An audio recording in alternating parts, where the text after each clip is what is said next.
में है और यहाँ जो पश्चिम बंगाल में टीएमसी की जो सरकार है, दोनों ही जाहिल सरकार है, क्योंकि दोनों ही को पता नहीं है कि लॉकडाउन कब और कैसे करना चाहिए। और मुझे एक बात ये भी नहीं समझ आती है कि इनके इनके चीफ एडवाइज़र जो है वो किस स्कूल से पढ़ करके आए हैं या डिग्री सिर्फ वैसी मार्केट से पैसा दे करके ले लिए हैं। आज हम बिजनेसमैन हो जिस तरीके से परेशान है कि लॉकडाउन से 2 दिन हमारा गाड़ी जो है स्पीड लेता है और तीसरे दिन स्पीड ब्रेकर आ जाता है लॉकडाउन, और वापस फिर हम लोग जीरो में चले जाते हैं। तो मेरा रिक्वेस्ट है हमारे पास, खास करके क्योंकि हम पश्चिम बंगाल में रहते हैं, कि ममता बनर्जी अगर आपको ज़रा सा भी अकल है तो शनिवार और रविवार को जो है आप लॉकडाउन कीजिए, ताकि ये 2 दिन जो है सारे लोग घर से बाहर निकलते हैं छुट्टी मनाने, होटल में खाने जाने के लिए, पब में वगैरह वगैरह, हर जगह जिनको जैसे मसरूफियत उनकी रहती है। तो क्यों नहीं आप ये 2 दिन बंद करती हैं और बाकी 5 दिन जो है लोगों को काम करने का जो है सहूलत मिले, मंडे टू फ्राइडे जो है वो खुल करके एकदम काम करें, ताकि हम पैसा कम। आपको एक बात और बता दूं आपके माध्यम से कि जीएसटी का जो मार है वो भी हमारे ऊपर चल रहा है। इस लॉकडाउन में भी जीएसटी से हमें कोई राहत नहीं। मेरे खुद को नोटिस आ गया जीएसटी जमा करने का, तो हम जीएसटी जमा कहां से करेंगे? हफ्ते में 2 दिन काम करते हैं, तीसरा दिन जो है लॉकडाउन हो जाता है। अभी कल मार्केट खुला है, फिर कल आज मार्केट खुला है, फिर कल मार्केट बंद है, तो हम करेंगे क्या? वहां से सेंट्रल गवर्नमेंट बोलती है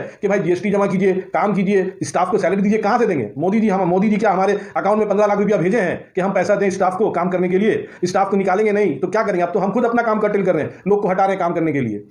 निवेदन है दोनों आदरणीय प्रधानमंत्री जी से कि हिंदू मुस्लिम को छोड़ करके भी जो है भारत में बहुत सारा काम है करने लायक। जो जीडीपी आज हम बांग्लादेश और नेपाल से भी कंपैरिजन नहीं कर सकते अपने आप को, शर्म आता है बोलने में। हम यूरोप और अमेरिका का जो है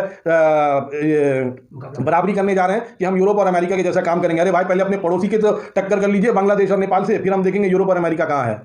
देखिए अशफाक भाई, जब से ये प्राइम मिनिस्टर बैठे हैं और अभी जो फॉरेन मिनिस्टर हैं ये IFS हैं, इस मामले में आप देखेंगे जब जाहिल हुक्मरान हो जाएगा तो पड़ोसी से तो इनका अनबन रहेगा ही। ये देश का पहला प्राइम मिनिस्टर है मोदी जी, जिनकी डिग्री जाली, जिनकी बीवी घर छोड़ के चली गई है ना। जब आपकी बीवी आपसे कंट्रोल में नहीं रही तो पड़ोसी कैसे आपसे खुद रहेंगे?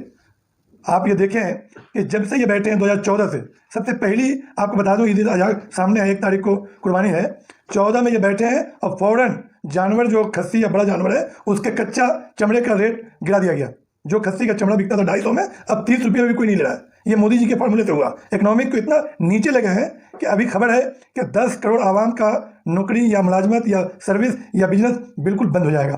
तो इनका तो पड़ोसी से चाइना हो, पाकिस्तान हो, बांग्लादेश हो, नेपाल हो, सभी। अभी नेपाल ने क्या कहा कि राम जी नेपाल में पैदा हुए थे, अयोध्या जो यूपी में वहाँ थोड़ी पैदा हुए थे। तो पहले ये फैसला करना कि राम जी कहाँ पैदा हुए थे। अभी इन्होंने क्या कहा, इनके लोगों ने कहा कि 5 तारीख को हम भूमि पूजन करेंगे। किस चीज़ का भूमि पूजन?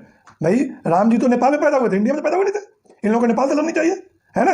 और वहाँ कोरोना का मार नहीं हो रहा है। जो लोग गरीबों को कह रहे हैं कोरोना फॉरेन से आप प्लेन से लोगों को बुला रहे हैं, उसके लिए ठीक है। मोदी जी से तो इस बारे में हम लोगों को तवक्को ही नहीं करनी चाहिए कि वो अक़लियत के बारे में और ख़ासतौर से मुसलमानों के बारे में कुछ कहेंगे, क्योंकि वो जिस पार्टी से आते हैं और जिस संगठन से आते हैं, चाहे वो RSS के वो प्रचारक भी रह चुके हैं, और उन लोगों का सियासत जो है इसी चीज़ पर टिका हुआ है कि वो लोग मुसलमानों को, अक़लियतों को, ख़ासतौर से मुसलमानों को अलग थलग रखा जाए ताकि एक तबके का वोट उनको मिल सके।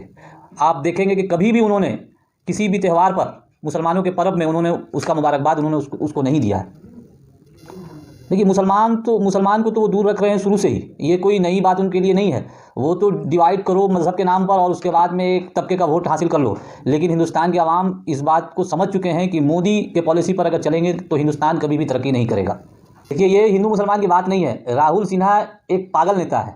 राहुल सिन्हा जिस तरह का बात करता है वो सिर्फ समाज को बांटने के लिए बात करता है। मैं पूछ रहा हूँ आपके माध्यम से, मैं राहुल सिन्हा से पूछ रहा हूँ और पूरे बीजेपी वाले से पूछ रहा हूँ मैं कि वो ये बताएं कि जितने भी लोग कोरोना में पॉजिटिव हुए हैं, क्या मुसलमानों की तादाद सबसे ज़्यादा है उसमें? अगर ज़्यादा है तो मैं खुद अपील करूंगा कि सबसे ज़्यादा लॉकडाउन जो है ना मुसलमानों के इलाका में होना चाहिए। मैं हिंदू मुसलमान की बात नहीं कर रहा हूँ, राहुल सिन्हा की बात कर रहे हैं। वो एक पागल आदमी है, वो कभी भी समाज को जोड़ने का काम नहीं किया है, उसने हमेशा समाज को तोड़ने का काम किया है। राहुल सिन्हा क्या बात करेगा वो?